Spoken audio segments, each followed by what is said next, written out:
Hi, everyone, and welcome back to our Holy Week daily devotions. The purpose here is to give you a few minutes to slow down and think about what this season means for you. Each day, we're going to pick up some ideas from the sermons from this Easter season to help draw our hearts a little bit closer to Jesus. And don't forget, you want to pray about who you can invite to an Easter service, right? Let yourself hear with others that you love and care for. Let us all hear about that message of hope in Jesus Christ.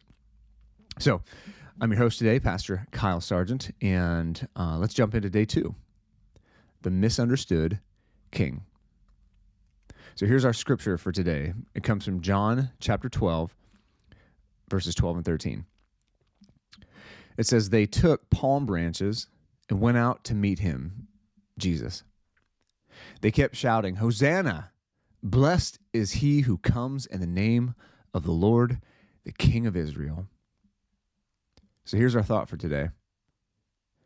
See, the crowd wanted a conquering king, but then here's Jesus. He came in on what? On a donkey. They wanted national victory, but what did he offer?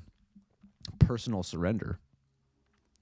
In other words, they wanted the wrong kind of king. They confused what they wanted with what they needed. And I don't know about you, but that sounds pretty familiar. It's really easy to get those two confused, what I want and what I need. So they had a problem that we share. They wanted a, quote, little king, when they should have wanted the King of Kings. Even today, we can miss Jesus when we define him by what we want instead of who he really is. So reflect on this. Make this personal. In what ways do you put expectations on Jesus that he never promised to fulfill?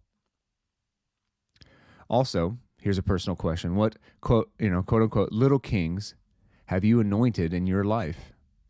Who or what have you given your hope and loyalty to instead of Jesus?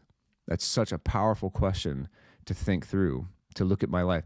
It might be status, it might be job, right? It might be my family. There's a lot of things that we can slide into that little king position. So just ask, what's getting your loyalty? What are you putting your hope in other than Jesus? So today, here's your simple prayer for today, something that you can kick around all day long. King Jesus, teach me to follow you on your terms, not mine. All right, well, that's it for day 2. Again, just short little devos every day, just to get our hearts thinking about what this week means, about what we have in Jesus.